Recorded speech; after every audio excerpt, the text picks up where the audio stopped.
எல்லாருக்கும் ஒரு பெரிய வணக்கம். இன்னைக்கான வீடியோ என்ன அப்படின்னா, எல்லாரும் இந்த ஐபிஎல் ரீடென்ஷன் ஐபிஎல் ஆக்ஷன் பத்தி பேசிட்டு இருக்கப்போ நேத்து வந்து பாத்தீங்க அப்படின்னா ரொம்ப சைலண்டா பிசிசிஐ ஒரு வேலை பார்த்து விட்டுட்டாங்க. என்ன அப்படின்னா, இந்தியன் டீமோட ஸ்குவாட் அகைன்ஸ்ட் பங்களாதேஷோட T20 சீரிஸுக்கு வந்து பாத்தீங்கன்னா ரிலீஸ் பண்ணிட்டாங்க.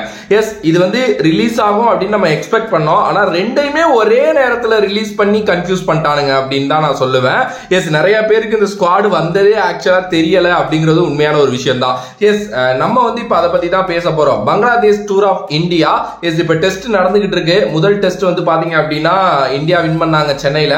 ரெண்டாவது டெஸ்ட் இப்ப கான்பூர்ல நடந்துகிட்டு இருக்கு. மூணாவது டெஸ்ட் வந்து பாத்தீங்க அப்படின்னா குவாலியர்ல வந்து பாத்தீங்க அப்படின்னா நடக்க போகுது. சாரி, ரெண்டு டெஸ்ட் தான். மூணாவதா T20 வந்து குவாலியர்ல வந்து நடக்க போகுது சண்டே 6ஆம் தேதி. ஓகேவா?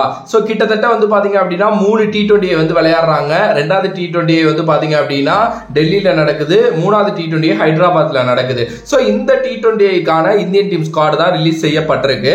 நிறைய திருப்திகள் நிறைய அதிருப்திகள் இருக்கு இந்த ஸ்குவாட்ல அப்படின்னே சொல்லலாம். சரி, ஃபர்ஸ்ட்ல நம்ம ஸ்குவாட் பத்தி பார்க்கலாம், அப்புறம் அதை டீடைல்டா கொஞ்சம் பேசலாம். ஓகேவா?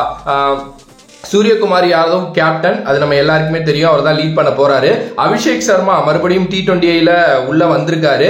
சஞ்சு சாம்சன் விக்கெட் கீப்பரா இருக்காரு. ரிங்கு சிங்க்கு மறுபடியும் ஒரு வாய்ப்பு கொடுக்கப்பட்டிருக்கு. ஹர்திக் பாண்டியா விளையாட போறாரு. ரியான் பராக்கை எடுத்திருக்காங்க.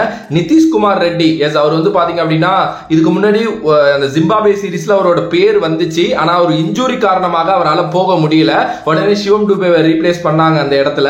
இப்ப நிதிஷ்குமார் ரெட்டியா மறுபடியும் இந்த ஸ்குவாட்ல ஆட் பண்ணிருக்காங்க.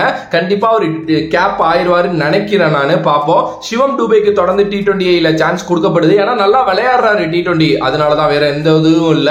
வாஷிங்டன் சுந்தர ட்ரை பண்றாங்க. எஸ், அது ஒரு நல்ல சான்ஸ். நல்லாவும் பண்ணிருக்காரு ஜிம்பாப்வே சீரிஸ். அதுக்கப்புறம் ஒரு சீரீஸ்ல கூட ரொம்ப நல்லா பண்ணாரு. ரவி பிஷ்னாய் வந்து பாத்தீங்க அப்படின்னா கூட்டு போறாங்க. வருண் சக்கரவர்த்தி, இந்த நேம தான் ரொம்ப காலமா நம்ம எல்லாரும் கேட்டுக்கிட்டே இருந்தோம். இதுக்கப்புறம் ஒரு பிளேயர் என்ன பண்ணணும், என்ன பண்ணா இதுக்கப்புறம் ஒரு பிளேயருக்கு இந்தியன் டீம்ல வாய்ப்பு கிடைக்கும்னு சொல்லிட்டு சொல்ல வச்ச ஒருத்தர் தான் வருண் சக்கரவர்த்தி. எஸ், கௌதம் கம்பீர் அங்க இருக்கிறப்பே நமக்கு தெரியும் வருண் சக்கரவர்த்தி உள்ள கொண்டு வந்துருவாரு அப்படின்ட்டு. சோ வருண் சக்கரவர்த்தி இப்ப உள்ள வந்துட்டாரு. ஜிதேஷ் சர்மாவை விக்கெட் கீப்பரா, செகண்ட் விக்கெட் கீப்பரா கூட்டு போறாங்க. எஸ், ஆப்வியஸ்லி வந்து பாத்தீங்க அப்படின்னா நம்ம எல்லாருக்குமே தெரியும் அவர் 11ல இருப்பாராங்கிறது தெரியல. ஆனா செகண்ட் விக்கெட் கீப்பரா இருக்காரு. ஹர்ஷ்தீப் சிங் போறாரு. ஹர்ஷித் ராணாவை ட்ரை பண்ண போறாங்க. அகைன் மயாங்க் யாதவுக்கு வாய்ப்பு கொடுக்கப்பட்டிருக்கு. பல இன்ஜூரிக்கு அப்புறம் திரும்பி வர்றாரு. 157 கிளாக் பண்ணாரு ஐபிஎல்ல. நம்ம எல்லாருக்குமே தெரியும். குட்டியா சூரியகுமார் யாதவ் மாதிரியே இருப்பாரு அவரும். எஸ், LSGல விளையாண்டுட்டு இருக்காரு இல்லையா, அவருக்கும் சான்ஸ் கிடைச்சிருக்கு.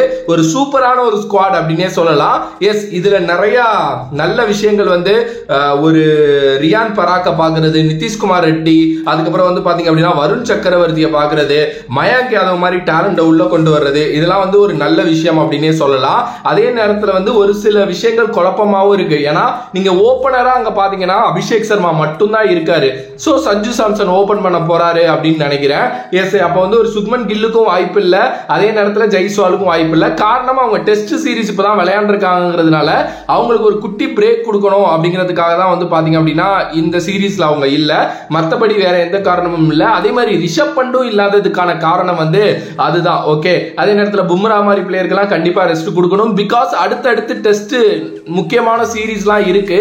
அண்ட் அதை தாண்டி வந்து பாத்தீங்க அப்படின்னா அந்த வேர்ல்டு டெஸ்ட் சாம்பியன்ஷிப் நோக்கி போயிட்டு இருக்கிறதுனால டெஸ்ட் விளையாடக்கூடிய பிளேயர்ஸை டிஸ்டர்ப் பண்ண வேண்டாம். பிகாஸ் இது T20 இயர் கிடையாது அப்படிங்கிறதுனால புது பிளேயர்ஸை ட்ரை பண்றாங்க. வேர் இஸ் ருத்ராஜ் ஐக்வாட்ங்கிற கேள்விதான் அகைன் அண்ட் அகைன் நான் கேட்டுக்கிட்டே இருக்கேன். நான் மட்டும் இல்ல, ட்விட்டர்ல இந்தியா லெவல்ல நம்பர் 1 ட்ரெண்டிங்ல இருக்கிறத பத்தி நம்ம தனியா ஒரு வீடியோலயே பேச போறோம். எஸ், சீரியஸ்லி இது ரொம்ப ரொம்ப ரொம்ப தப்பான ஒரு விஷயம் இவங்க பண்றது. ஒரு ஓபனர் அவரு நல்லா விளையாண்டுருக்காரு. ஆஸ்திரேலியாவுக்கு அகைன்ஸ்டா ஒரு செஞ்சுரி அடிச்சிருக்காரு. அதுக்கப்புறம் ஜிம்பாப்வே சீரிஸ் நல்லா விளையாண்டாரு. 3வது இறக்கி விட்டீங்கன்னா ஆனாரு, 4வது இறக்கி விட்டீங்கன்னா ஆனாரு, 6வது இடத்துல இறங்கி அடிச்சாரு. அவருக்கு எங்கெங்கெல்லாம் வாய்ப்பு கிடைக்குதோ அடிச்சாரு. டொமஸ்டிக் நல்லா பண்ணிட்டு இருக்காரு. அப்படிப்பட்ட ஒரு பிளேயருக்கு வாய்ப்பே கொடுக்கப்படல அப்படின்னா என்ன மாதிரி விஷயம் இது அப்படிங்கிறது எனக்கு சத்தியமா தெரியல. அந்த எமோஷன்ஸ் எதையும் நான் இங்க காட்ட விரும்பல. இன்னொரு வீடியோல பேசலாம் நம்ம. அண்ட் இந்த ஸ்குவாட் பொறுத்த வரைக்கும் இதுதான். அண்ட் இதை தாண்டி நிறைய பேருக்கு வந்து ஒரு சில முக்கியமான பிளேயர்ஸ் எல்லாம் இல்லையேன்னு கேட்கறதுக்கு நான் ஆல்ரெடி சொல்லிட்டேன். டெஸ்ட் இதுல இருக்கிறவங்கள இதுல எடுத்துட்டு வரல, பிகாஸ் நிறைய டெஸ்ட் சீரிஸ் நம்ம ஆட போறோம் அப்படிங்கிறதுனால. எஸ், நிறைய அன்ஃபேர் நடக்குது, பார்க்கலாம் என்ன நடக்க போகுது இதுக்கப்புறம் அப்படின்னு சொல்லிட்டு.